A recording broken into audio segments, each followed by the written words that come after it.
जय शहराम मंडळी. इकडं आपल्या केसर आंबा उतरलेला होता आणि ननंदबाईली आंबे काढून दिले आणि मी गेले बघा खाल्लागड. तुम्हाला म्हटलंच होतं पहिल्या व्हिडिओमध्ये बघितलंयच, यांना ना आंब्याचं ठिकं दिलं गाडीवर ठेवून आणि आम्ही गेलो खाल्लागड. परत छान असा आराम वगैरे केला आणि ऊन उतरल्यावर 4:30 वाजता आम्ही आणखी आंबे उतरायला आलो. आता आपल्याला सगळे आंबे उतरून घ्यायचे होते कारण ऊन इतकं भरपूर आहे, त्याच्यामुळे आंबे लागले दिजरायला आणि खूप चांगला पाड लागला बरं का मंडळी. खूप सुंदर गोड पाड सापडला ना, एवढा छान काय विचारूच नका. आणि इकडं आमच्या तिघांचं चालू आहे बघा आंबे काढायला.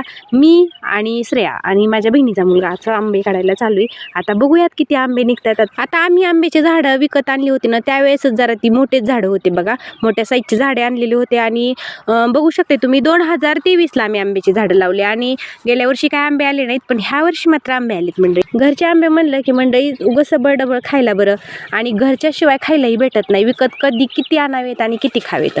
आणि इकडं मग एक काम सुचलं. आता हे काम न माऊलींनी 15 दिवस झालं दिलेलं होतं, परंतु आज मात्र निश्चय केला काही असो आज कामच करायचं. बहिणीचा मुलगा घेतला, माझी मुलगी घेतली आणि डोंगराला जाऊन टप मांडला. टपातनं एक घागर एक कळशी निघून ओतली. मुक्या प्राण्यांसाठी पाण्याची सेवा केली बघा मंडळी आम्ही. ती गुरुमाऊलींच्या कृपेने. खरं तर आपण करणारे कोणी नसतं, करून घेणारी गुरुमाऊली असते.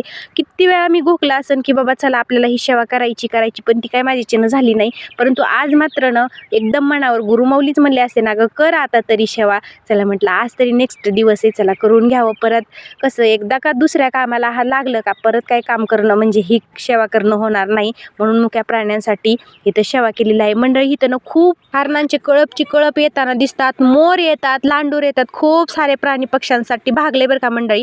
आता मात्र जिम्मेदारी माझी काही 2 दिवसाला पाणी आणून ओतायचं. व्हिडिओ आवडल्यास सबस्क्राईब करायला विसरू नका.